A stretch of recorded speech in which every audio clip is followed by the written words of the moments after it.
Welcome to Breakaway. Today's guest is a former international dunk champion who uses his platform in the basketball community to make a difference. He works as a director with Ball is Life, takes over parks across the country with some of the biggest names in street ball, but most importantly, he instills foundational values in the next generation while informing people about the divisive agenda ruining the game we love. I'm John Root, and this is Breakaway.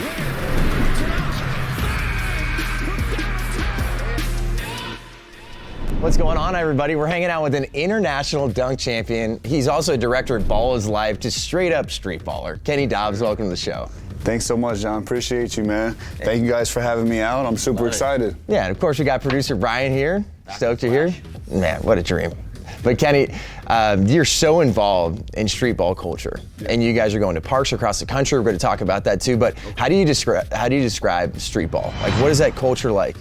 Man, I mean, street ball in itself is like, you know, the highest, flashiest plays of the game. You know, you go to an NBA game, you sit there the whole game waiting for that big dunk or that special moment when somebody gets crossed. Street ball is all out action, man. That's what I love about the game. Plus, you're right there with the fans, man. They're on the court, they're giving you energy. I mean, you know, if you haven't been to a street ball game or a street ball event to experience it, it's like none other, man. It's just high flying action, crazy ankle breaking crossovers, and then the interactions with the crowd. You get to celebrate with them, you know, after you do a crazy move. So, I mean, street ball is where it's at for me. Because I know I played NBA Street all the time. I didn't play a bunch of video games growing up, but like NBA Street, it seems like anytime I watch Ball is Life, Dunkademics, any video from you, it feels like it's a game breaker. Like every single time you're coming down the floor, and it's just a bunch of, like, I just wouldn't get picked to play in any of these games. I'm not a high flyer or anything. Well, that's not true. I mean, we do got some 1v1 action between me and you. You was getting some buckets out there in the courthouse. That's something I gotta see. Yeah, for sure. Johnny's a hooper. Don't let the cool, you know, hair and all the laid back, you know, attitude fool you, man. He's a hooper. He'll give you some buckets. But I know, like, growing up too, Brian and I were talking about this, like, AM1 mixtape tour too. Just we were talking about Escalade, the Professor, Professor Still. Sick with it. Yeah, hot sauce, man, baby. hot sizzle, yeah. But that was a big part of growing up for me. Oh yeah. And do you feel like that influenced this street ball culture now, or like how has that changed? What's different from what we used to watch? They really paved the way and showed that there are lanes outside of the NBA, outside of playing professional basketball overseas, that you can still make a living, support your family, and have a crazy, amazing time, you know, and career playing the game that we love. So yeah, big shout out to Fest, big shout out to Bone Collector, guys like that. The other main thing about it is you know, N1, it was literally a whole nationwide international tour. Yeah, they filled arenas. Like, people were arenas were being filled up, and not only that, NBA players were fans of these guys, you know, coming to their games and, you know, checking them out. And eventually the moves made their way into the NBA, you know. And you guys had guys like Allen Iverson with the crazy crossovers and Stephon Marbury that was really building their game. Yeah, man. All of that attitude and flash and flair came to the NBA, and you know, the NBA's most kind of talented athletes of today, Kyrie Irving, you know, guys like that, still pick up little flares and pieces, you know, from the old N1 days. Yeah, it almost kind of feels like the NBA today that we know and love wouldn't be the NBA without street ball. For sure, 100%. Like, it's the culture, it's the tie-in to the streets, you know, and anytime you can tie back into a ground's roots where the people are at and tie in and connect with them, you know, I mean, it's always going to elevate the game itself. So it's pretty amazing. And now that I'm getting to travel around the world and, you know, organize these events and kind of breathe new life into the street ball culture and the street ball wave of, you know, of the 2000s. Because, you know, I was in high school when all that stuff was taking place, and it was amazing to see and amazing to watch all the DVDs and episodes. But eventually it all kind of died out. And, you know, I don't know, guys, hoopers got soft, man. They wanted to be in the gym. They didn't want to be out in the hot sun in the streets. Man, I grew up here in Phoenix, Arizona, man, 115, 120 degree weather, and still be out there playing ball. So, you know, the kids today aren't outside. They're, you know, they're stuck playing video games or whatever else they're doing. But, you know, we want to bring that action back. We want to turn young men into men and, you know, give them the grit and the grind of playing the game, but also at the same time, you know, just inspire them that even if you didn't make it to the NBA, you still have hope. You still have a chance to you know, accomplish your goals and dreams, you know, right here in the game. Yeah, and you're bringing that out to parks across the country too. Yes. So you're a director with Ball is Life, Yep. and you're working those programs to make sure, hey, we're going to your community, we're going to your park. I'm bringing some of the biggest names in street ball, For sure. and we're going to come to you. And it's a massive event, so you don't need to go to a big arena, just find tickets, spend a bunch of money on this. Like, no, come out to your local park, and we're going to ball. That's the amazing thing, man. Ball is Life has really tuned in and bought into the vision of supporting us and what we're doing. You met my partner, Alan White Iverson. He's one of the hottest street ball players. He is the top named street ball player in the game today. You still have Bone Collector, you still have the Professor, you still have all of these legends, but he's that up and coming. He's that guy right now. And so to be partnering with him and bringing the tours to different cities, and the fact that it's free, man, that was one of the big things to me is this is street ball. We want to come out there. We want to impact the culture. We want to draw people in and give them an experience, you know what I'm saying, and not put a price tag on that, so that way it's organic and it's just growing. So now when we put out on social media, what city should we come to next? You got guys that are just like, come to Philly, come to New York, come here, come there. But we're even coming to those rural areas, man. Native reservation, I'm coming everywhere. Wherever there's a hoop, wherever there's a ball, and wherever there's people that want to see a good game, we're coming out there. So it's pretty amazing to reach out to these youth. And I'm curious, Kenny, so what are the biggest cities for street ball? Like, where is it hottest? Well, I mean, you got all the meccas for basketball, like New York, Philly, Chicago, Atlanta, Miami, LA, obviously. But, Arizona has a crazy hoop scene. Like, Tucson, of all places, was one of our biggest, best Tucson crowds. has something going on? Yeah, man. Usually the places that are very small and rural that don't have much other things happening, when we come to those cities, man, they show out in droves. I mean, it's just kids. Oh, we even had the mayor of Tucson show up to our game. You know what I'm saying? It's supported across the board. And the fact Was he that actually pretty good? I mean, he didn't play. I don't want you to put him on blast. He didn't play. We didn't get him to play in that game, but we said we were coming back and we were going to do something for the community. But yeah, man, I mean, it's amazing to be able to see the support that we're getting, not just in the city, but also from government officials, from other celebrity athletes and influencers. Well, we appreciate you being on, and I can't wait to go one-on-one with you next, because coming up next, we're going to dive into Kenny's journey in street ball, what he does for the Native American community, the 2A community, and how he uses his platform for good, and why he wants America to wake up and understand what is exactly going on in our country right now. I'm John Root, and this is Breakaway.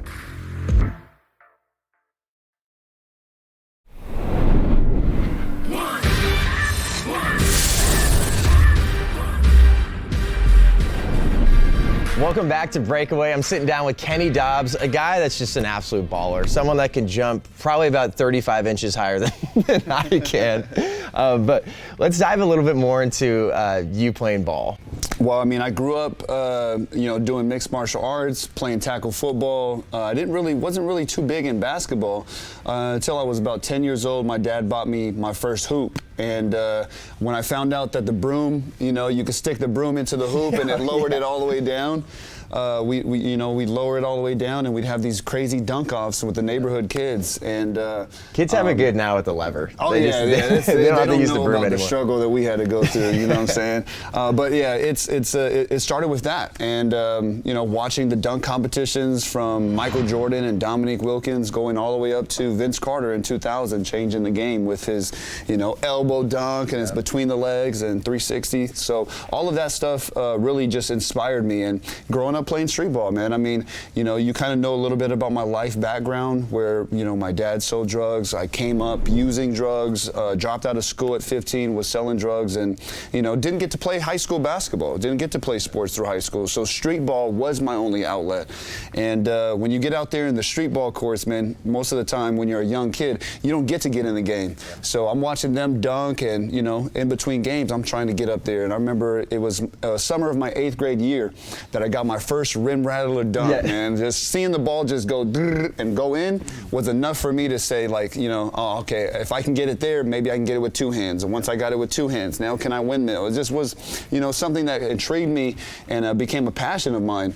And, by my junior, senior year, getting up there and windmilling it and everybody going crazy, I just realized, man, the dunk is the most spectacular play in basketball, so I want to be a master at that. Yeah, it gets the gym going, it gets the park going, and I know, people like me, like, I could never do a windmill dunk like that. That's why I love like Dunkademics, watching you, and we just live vicariously through people like you. Yeah. And we're gonna talk about it in the next segment, getting into like professional dunking and everything. But people do live vicariously through you. You go to these parks and you're going straight into this community. You really impact the Native American community and the streetball community too, going into some of these parks. Can you speak on that a little bit more? Yeah, man. I mean, it's important that people understand, like, you know, my heritage. I'm white, Mexican, Spanish, and Native American. So all of these elements from my dad's side of the family, my mom's side of the family, kind of growing up and being exposed to different cultures and things. And then, you know, ever since I was a kid, my grandmother would take us back to Oklahoma, back to the Choctaw Reservation, and kind of, you know, start to get my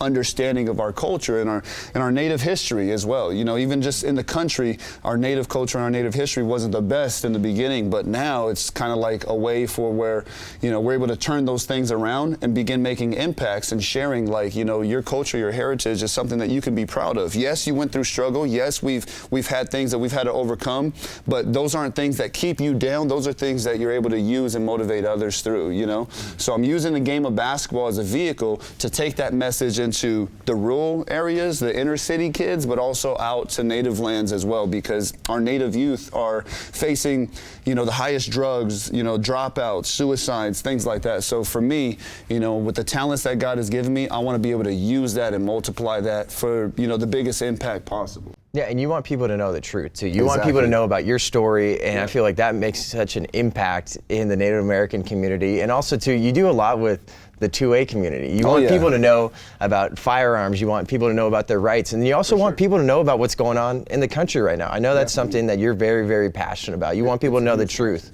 Yeah, it's a huge passion, man. I mean, I see it today, like, I don't know, I didn't see it as, for myself, like something that could happen so quickly.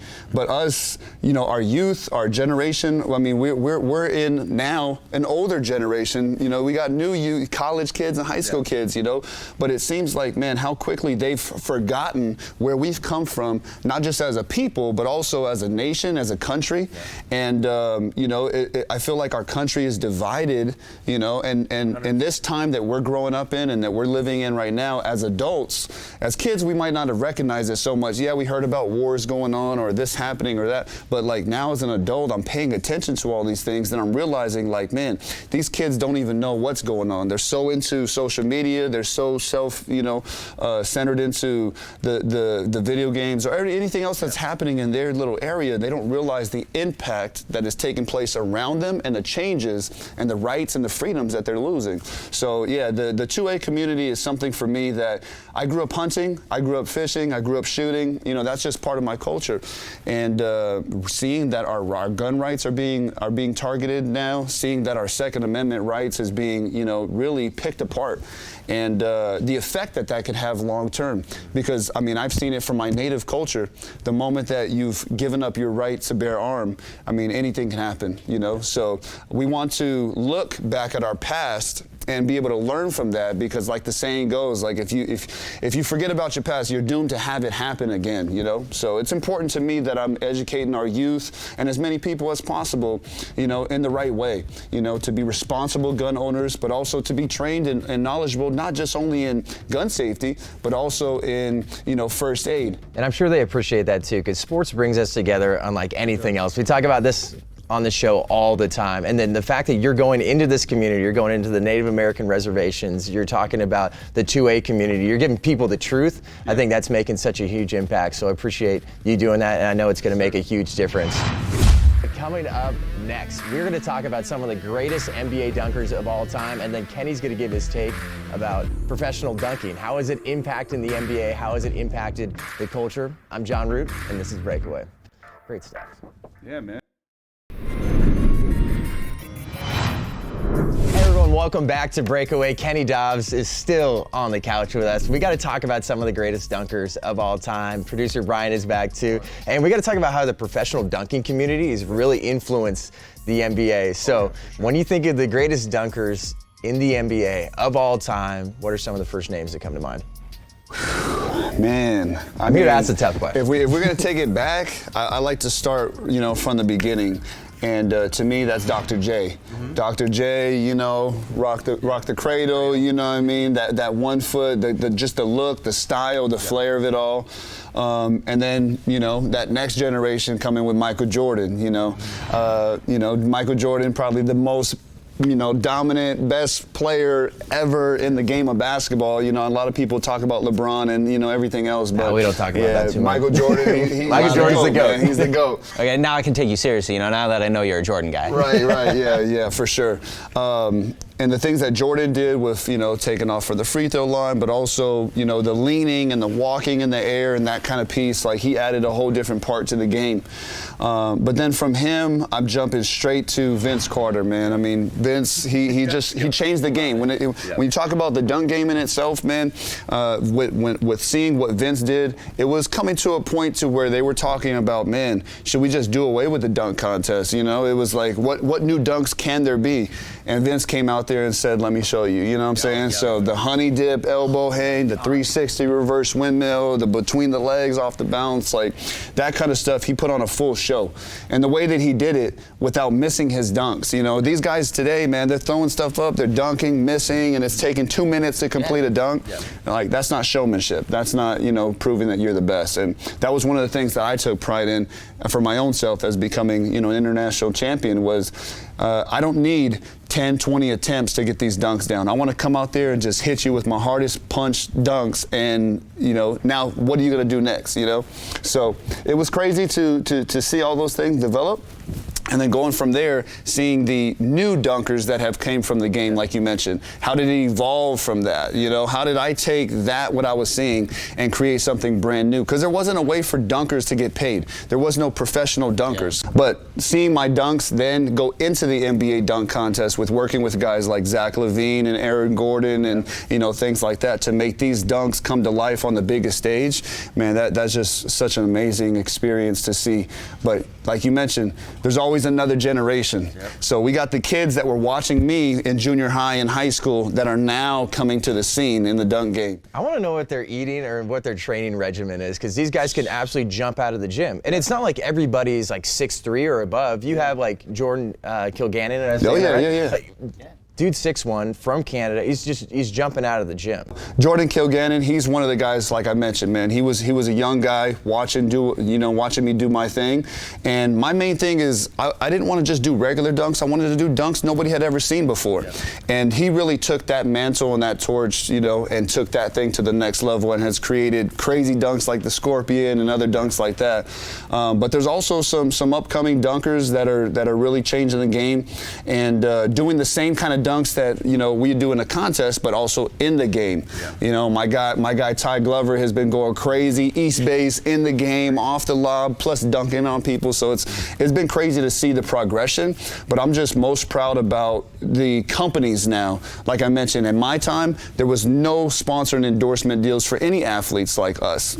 So I became that first athlete outside the NBA to be sponsored and endorsed with Sprite, Nike, Red Bull, companies like that. And now that's paved the way for others to become professionals in this route, take care of their families, and also, push the game to new levels. So finally now too, I know Brian and I were like talking about this. There's certain sports we have out there, like golf. You got to win in order to keep going. You got to keep your tour card, and that's how you're going to make money. Definitely. But the thing that's different about professional dunkies, you got to win, but you also have to entertain at the same time. And especially with social media too, like you want to get a big following, and then that gives you brand deals and everything too. It's a total package. Zion Williamson, he was a superstar internationally even before he came into the NBA, because everybody was watching him on Instagram just absolutely destroying kids on the court. Yeah, Ball is Life was featuring some of the amazing, Zion dunks and all the crazy things that are happening. That's just the power of social media. It's kind of a double-edged sword. It could, it could cause these kids to just be so self-centered and stuck in,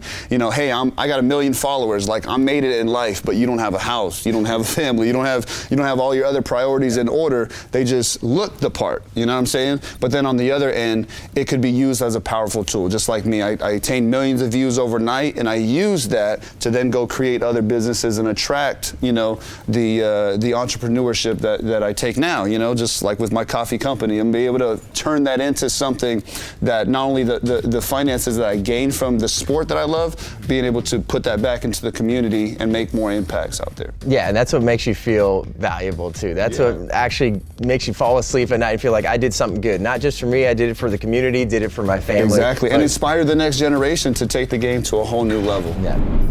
Well, we appreciate you breaking that down, man. That stuff brings me back to you thinking about some of those Vince Carter dunks and everything. But coming up next, Kenny Dobbs is going to be on the hot seat for the 40-second shot clock. I'm John Root, and this is Breakaway.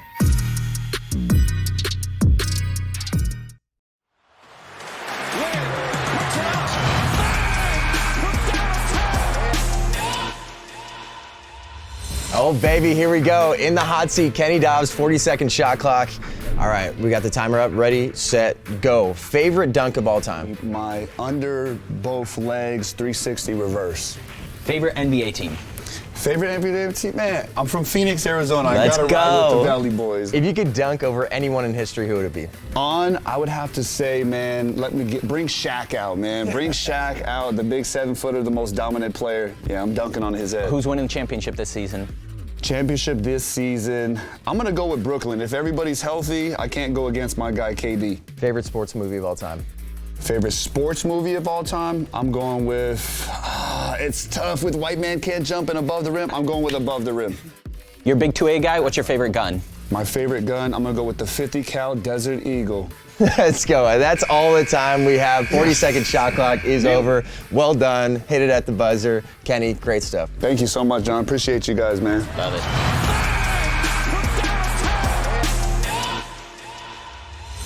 Man, time flies when you're having a good time. Kenny Dobbs, thanks so much for joining us. Producer Brian, always a good time. Thanks for coming out. But join us next week for another authentic, unwoke sports conversation you won't hear anywhere else. Don't forget to like, comment, and share this episode so we can keep the conversation going all week long. I'm John Root, and this is Breakaway.